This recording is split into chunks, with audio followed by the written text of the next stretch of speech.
Bonjour à tous, c'est Nelly d'Énergie Soins Divins et de Lily Bizen. J'espère que vous allez bien. Je vais baisser un petit peu le son de la musique, voilà. Allez, aujourd'hui, on va parler de l'ascension, de la canalisation et puis des pensées et du langage. Voilà, vaste programme. Tout d'abord, si vous n'êtes pas déjà abonné à ma chaîne, pensez à vous abonner, à appuyer sur la petite cloche en bas à droite afin de recevoir les vidéos en avant-première avant tout le monde. Et puis je vous remercie tous pour votre fidélité et vos gentils commentaires que vous me mettez régulièrement. Ça m'encourage et ça me fait plaisir de partager ces vidéos avec vous. Voilà, donc si vous connaissez Joe Dispenza, Greg Braden, il y a beaucoup d'éveilleurs quantiques, hein, et lui il est plutôt dans la neuroscience et il a écrit un livre qui s'appelle Devenir super conscient. Et il dit ceci: les pensées sont le langage du cerveau, les sentiments sont le langage du corps. Et je trouve que c'est très juste. C'est-à-dire que comme vous pensez et comment vous sentez, eh bien ça crée votre état d'être. Personne ne peut changer dans sa vie au quotidien et puis bon, dans son évolution s'il ne change pas son énergie. Ça veut dire que si vous avez une énergie basse, si vous êtes dans un moment difficile, si vous êtes fatigué, si vous avez des gros soucis, votre énergie, forcément, elle sera assez basse. Donc, vous ne pourrez pas, je veux dire, avoir les capacités forcément, même si vous avez l'envie, mais vous n'arriverez pas à changer les choses, les événements autour de vous et dans votre vie. Donc, il faut bien prendre conscience de ça. Et dès que l'on commence à se sentir réunifié, ancré, aligné, centré, qu'on se sent bien à l'intérieur de soi, et bien là, on commence à changer, on commence à évoluer et on réveille certains besoins en nous. C'est comme un choc émotionnel et d'un seul coup, on prend des décisions, on fait des actions dans la matière parce qu'on sent que c'est juste pour nous, mais que jusqu'à présent, on n'arrivait pas à bouger tout ça. Et tout ça fait partie bien d'une étude qui a été faite entre autres par Max Planck en 1940, donc vous voyez, c'est pas récent, qui est le père, Max Planck, qui est le père de la physique quantique. Il y en a d'autres, hein, comme Nassim Haramein, qui étudie tout ça en ce moment. Et donc, le champ quantique, eh bien, qu'est-ce que c'est? Eh bien, c'est une énergie que l'on peut capter si on est justement dans des hautes fréquences. Nous avons des capteurs, des récepteurs au niveau des yeux, des oreilles, de la peau, des mains. On est fait de vibrations, tout est énergie, comme j'en parle dans mon premier livre, La Divine Énergie, où là, j'explique justement comment fonctionne l'énergie, que tout n'est qu'énergie, la matière n'est que de l'énergie cristallisée, et que nous avons en nous des centres justement subtils, énergétiques, qui sont très puissants. Bien sûr, vous avez les chakras, l'aura qui est l'émanation justement de vos chakras, et nous avons plein de récepteurs, de capacités qui peuvent s'éveiller au fur et à mesure de notre évolution d'humain divin. Et toutes ces capacités, eh bien, on appelle la médiumnité, la canalisation, la clairvoyance, la clairsentience, la clairaudience. Mais la première qui se développe souvent, c'est le clair ressenti ou l'intuition. Pourquoi? Eh bien, parce qu'on a cet instinct de base en tant qu'humain de sentir s'il y a un danger, de sentir si quelque chose nous menace, si notre vie est en danger. Et ça, c'est un instinct que l'on a de base, que l'on a dans le chakra racine. Et tout ça nous permet de voir que nous ressentons, que nous recevons des informations par le champ quantique. Et donc, l'énergie, elle va arriver où? Elle va arriver au cœur, puis elle va monter au cerveau, parce que le cœur contient à peu près 40 000 neurones, et donc le cœur est une centrale, je dirais, électrique à part entière, c'est notre moteur, et le cœur, eh bien, on s'est aperçu que justement, le cœur pouvait être autonome au niveau des informations, c'est-à-dire que le cœur peut recevoir des informations et les mettre en action sans que cela vienne d'une décision de notre mental, de notre cerveau. Donc c'est intéressant de comprendre ça. Jusqu'à présent, il y a encore quelques années, on pensait que tout venait de notre tête, de notre cerveau. Eh bien non, le cœur aussi peut vous faire des actions, des choix, des décisions. Et comme je le dis toujours, ces choix, quand ils sont faits du cœur, ils sont toujours justes et vous vous tromperez jamais quand ça vient de votre cœur. Quand ça vient du mental, souvent, eh bien, on se plante parce que le mental va vous faire aller dans une zone de confort, une zone qu'il connaît. Alors cette zone, vous l'avez reçue eh bien, par votre éducation, par vos parents, par vos mémoires transgénérationnelles et familiales. Et c'est pour ça que d'ailleurs ma dernière formation en ligne est disponible. C'est sur les soins transgénérationnels et l'enfant intérieur. Et donc, ça nous permet justement, en faisant ce nettoyage, en coupant les liens avec nos ancêtres, avec notre famille, eh bien, ça nous permet de prendre notre envol, de pouvoir ascensionner plus facilement. On n'a pas ces bagages à porter et à transmettre aussi à nos enfants. Donc, on coupe les liens, il n'y a pas de souci avec ça, ça n'empêche pas d'aimer sa famille, ses parents ou ses ancêtres. Simplement, on reprend notre libre arbitre, notre libre contrôle de nos décisions. Et ça va nous permettre justement d'ascensionner. Et une fois que l'on a mis ce plan en route, de pouvoir ascensionner, de vivre le meilleur de notre part divine, eh bien, l'énergie va se diffuser du chakra cœur dans tous les autres centres énergétiques et subtils de votre corps physique, mental, émotionnel, mais aussi ça va permettre d'ouvrir vos capacités spirituelles, car on en a tous. Il n'y a pas des gens qui sont meilleurs que d'autres, il y a simplement des personnes qui l'ont déjà vécu tellement de fois dans des vies antérieures que pour eux c'est plus facile de mettre en route ce programme quelque part et d'ouvrir leur chakra cœur, par exemple pour aller dans leurs annales akashiques, pour aller voir des mémoires des vies antérieures, pour comprendre ce qu'ils ressentent, parce que des fois on se pose des questions quand on est en éveil, on se demande est-ce que c'est bien de la médiumnité, est-ce que je canalise, est-ce que c'est juste, est-ce que c'est pas mon imagination. Tout ça bien sûr c'est le mental qui vous fait dire que peut-être c'est pas juste, que vous avez trop d'imagination, etc. Et là justement pour aller dans les annales akashiques, aller voir vos vies antérieures, il faut y aller pour avoir des informations qui vous seront utiles dans cette incarnation. Ça, c'est très important. On n'y va pas par curiosité, autrement ça ne fonctionne pas. Et il y a tout un protocole, un processus pour ouvrir vos annales akashiques, mais vous êtes capable de le faire. Et ça, justement, c'est le sujet de mon deuxième livre. Il est où? Il est là, le guide des annales akashiques. Je vous aide et je vous montre comment pouvoir ouvrir vos annales akashiques, comment pouvoir vous connecter à vos vies antérieures, à votre grande bibliothèque personnelle.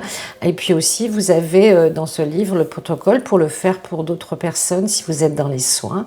Mais c'est intéressant justement de savoir d'où l'on vient, qui l'on est vraiment et quelles sont toutes nos capacités, nos possibilités d'ouverture. Tout le monde peut le faire, c'est une question d'entraînement, d'ouverture, mais surtout il faut avoir une belle vibration. Si vous êtes en basse vibration, ça ne marchera pas, vous risquez d'aller dans le bas astral. Donc je vous conseille toujours de le faire quand vous vous sentez bien, de faire un travail sur vous, de nettoyer vos chakras régulièrement, de vous ancrer, de demander bien sûr une bulle de protection à vos guides afin d'y aller en toute sécurité, d'être accompagné, d'être guidé, et puis de poser toujours des questions très simples et très claires. Il faut simplement poser une question souvent assez générale. Que puis-je voir et comprendre afin d'améliorer mon évolution ou ma mission de l'âme aujourd'hui et maintenant? Gratitude et voilà. Donc il ne faut pas être compliqué, c'est pas la peine, parce que l'ascension c'est une montée vibratoire. Déjà la planète depuis le 21/12/2012 a monté ses vibrations et tout doucement on a quitté l'ère du Verseau, l'ère du Poisson pardon, où on était entre deux eaux justement pour accueillir depuis quelques mois je dirais l'ère du Verseau. L'ère du Verseau c'est l'eau bien sûr et ça nous permet justement de nettoyer ce qui ne convient plus, tout ce qui est ce qu'on appelle des anciens paradigmes, des anciennes pensées, des anciens schémas, aussi bien sociétal, familial et personnel. Donc on va beaucoup plus vite, on va avancer, on va évoluer, nous les humains divins, beaucoup plus vite qu'auparavant. On ne va pas mettre 20 ou 30 ans pour arriver à réaliser nos projets de vie. Ça peut se faire en quelques mois, en quelques années. Et donc, on a le choix, bien sûr, de ne pas vouloir monter nos vibrations, mais je pense que c'est quand même quelque chose qui est important. Si l'on veut ascensionner vers la 4 et la 5e dimension, la 3e dimension, il y a encore beaucoup de personnes qui le sont, on l'a tous été de toute façon, et c'est vraiment réduit parce que c'est la longueur, la largeur et la hauteur, c'est tout. À la 4e, vous avez de la profondeur. Là, déjà, on va se poser des questions. On va chercher un sens, un but à notre vie, à notre mission d'âme et d'être incarné sur cette terre. Et en 5e dimension, eh bien, il y a une notion, la 5e notion, eh bien, c'est le plan énergétique. Ce sera une ère d'énergie et de lumière. Donc là, pour ça, il faudra, pour arriver à cette ascension en 5e D, il faudra bien sûr maîtriser notre énergie, il faudra travailler avec elle, fonctionner uniquement par notre énergie et non pas par notre mental, par nos pensées ou par des réflexes conditionnés, etc. Donc nous sommes encore dans la dualité en 3D, en 4 aussi, mais en 4 on est plus dans le cœur, donc même si on est encore dans la dualité, on se pose des questions. Est-ce que c'est juste pour moi? Est-ce que c'est équilibré?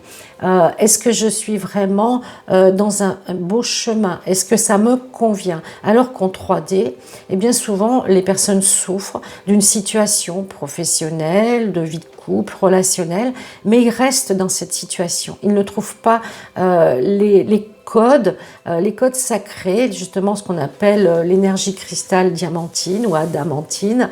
Ils ne trouvent pas cette énergie, ils n'arrivent pas à la capter. Vous voyez, c'est comme une radio, ils ne captent pas la fréquence qui va leur permettre d'être dans le cœur et de pouvoir être vraiment dans une émotion de joie, de sérénité et de paix intérieure. Le mental en 3D, et c'est un saboteur, hein, le mental va toujours aller vers ce qui est matériel, vers ce qui est tangible, vers ce qui est lourd, la densité, la matière. Et c'est pour ça que souvent, on peut se sentir emprisonné dans un carcan qui ne nous convient plus. Donc, bien sûr, il faut sortir de cela. Il faut d'abord travailler sur soi, parce qu'une fois que vous aurez monté votre taux vibratoire, votre énergie, par la méditation, par certaines lectures inspirantes, par certaines vidéos, par des conseils, le travail va se faire petit à petit. Ne vous inquiétez pas. Si c'est votre chemin d'évoluer, vous allez évoluer. Mais il faut se donner les moyens, il faut faire le travail. Ça ne se fait pas tout seul, puisque nous sommes dans la dualité et nous allons aller vers un temps unitaire, c'est-à-dire que tout va se dérouler, se passer en même temps, mais sur plusieurs plans. Voilà, le passé, le présent et l'avenir, si vous voulez, ce sera un temps simultané. C'est ce qu'on appelle simultané à partir de la 5e dimension. C'est-à-dire que nos extensions, nous avons plusieurs extensions de nous qui vivent dans d'autres plans, d'autres dimensions, d'autres temps, si vous voulez, et qui font les actions aussi bien dans le passé, dans le présent et dans le futur. Donc là, il faut bien intégrer que des fois, si vous avez des flashs, des visions, des ressentis, eh bien, ça peut être votre double quantique qui justement fait une action et vous ressentez la vibration. Là, c'est que vraiment vous avez monté votre taux vibratoire et que vous sentez que peut-être ça c'est juste pour vous, ça vous plaît, ça vous attire, voyez. Donc, toutes les mémoires cellulaires en 3D, quand on va passer en 4 et en 5. Hein. En 4, il y a déjà quand même pas mal de personnes qui sont en 4e dimension, qui sont dans le cœur. Moi, j'ai beaucoup de belles personnes en soins et je vois bien qu'elles ont dépassé le niveau de la 3D. Et bien, toutes ces mémoires cellulaires, ces cristallisations, ces blocages karmiques vont être nettoyés par l'air du Verseau, puisque l'eau purifie. Le cristal est une air qui est là pour libérer tout ce qui ne convient plus. Donc c'est pour ça qu'on vit dans la société, dans le monde, des moments difficiles. Toutes les époques ont eu leur époque de nettoyage où l'air E-R-E se termine pour mettre en place la nouvelle ère qui s'appelle l'âge d'or. Voilà, donc on va nettoyer pour ma part de ce que j'ai reçu jusqu'en 2022. Hein, fin 2022, il y aura encore du nettoyage, mais ça va aller de mieux en mieux, voyez, puisque les consciences vont s'ouvrir. Les gens, justement, quand on est mal, eh bien, on cherche à aller mieux, on cherche des solutions, on cherche des voies, on cherche la lumière, on cherche le cœur, parce que la solution, elle est là, c'est que tout le monde soit dans l'amour, dans la compassion, dans l'échange d'amour, du partage. Voilà, à partir du moment où on a quitté la 3D, on n'est plus dans l'avoir, l'ego, le pouvoir, le moi-je. Ça va être terminé. Et petit à petit, plus les artisans de lumière vont montrer le chemin, ouvrir les portes justement des plans divins, plus ça va attirer d'autres personnes et ça va ouvrir justement les champs du possible pour tout le monde. Alors, les portails de la matrice se sont ouverts depuis donc le 21/12/2012, c'est-à-dire qu'il y a un champ infini de possibilités, d'ouverture et d'accueil pour ceux qui veulent bien aller vers ce portail d'ouverture, et on va justement vivre un appel de l'harmonie et de la pleine conscience. La pleine conscience, c'est je suis consciente du moment présent, je vis le moment présent pleinement, je suis là, ici et maintenant pour vivre une expérience humaine enrichissante, mais surtout pour apprendre l'amour infini et universel. Vous voyez, c'est pas que l'amour individuel, c'est un amour plus grand, plus large, et vivre justement avec les autres, pour les autres et ensemble, comme une réunification de l'humain qui forme une chaîne les uns avec les autres et on forme un tout. Voilà, et on sera plus dissociés des uns et des autres, on sera unis dans une belle unité d'amour et de partage, de fraternité, de sororité aussi. Et tout ça, eh bien, la 4e est là justement pour nous apprendre, pour nous préparer à la 5e, puisque la 4e, c'est le 4e chakra, le chakra du cœur. Il est en train de relier les 3 chakras terre aux 3 chakras spirituels. Donc c'est un passage qui doit être sage, j'espère, un passage qui va permettre à l'humain divin de pouvoir se préparer à accueillir les énergies de la 5e dimension.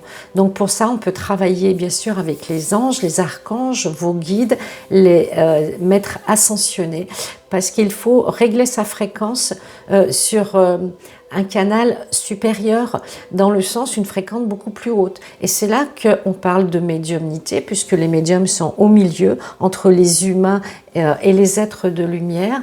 Vous allez ouvrir vos fréquences petit à petit. Plus vous serez à l'écoute, plus vous allez affiner vos perceptions, plus vous allez recevoir des messages de vos guides et plus vous allez pouvoir évoluer en conscience et dans le cœur. Ça, c'est important. Et donc, pour évoluer, pour arriver à cette pleine conscience, eh bien, il faut libérer des bagages, il faut libérer les blessures de l'âme, il faut libérer des karmas qui n'ont pas été réglés, des traumatismes, libérer les blessures aussi du transgénérationnel et de votre enfant intérieur. Tout ça, c'est un travail qui se fait en pleine conscience, quand c'est le bon moment, quand c'est juste pour vous, avec une personne, ou vous pouvez essayer de le faire tout seul aussi. Moi, j'ai des formations en ligne qui peuvent vous aider à ce niveau-là, ou des livres. Voilà. Soyez juste avec vous, ne vous critiquez pas, ne vous jugez pas, vous mettrez le temps qu'il est juste que vous mettiez. Il n'y a pas de compétition, on est tous différents. Mais quand on ouvre ces portes de lumière, quand on ouvre ces champs du possible, le travail est déjà enclenché, elle a déjà été préparée par vos guides et vous allez recevoir tout ce qui est juste et bon pour vous, pour votre évolution. Voilà, faites confiance, nous sommes tous divins et nous faisons cette expérience humaine et notre chemin est guidé par nos êtres de lumière et puis aussi par notre âme qui sait exactement où nous devons aller. Mais nous avons bien sûr le libre arbitre de le faire ou pas, mais l'âme va toujours essayer de nous montrer le chemin qui est juste pour notre évolution d'humain divin. Voilà, j'espère que vous avez aimé cette vidéo. Je vous dis à très bientôt Namasté, prenez soin de vous.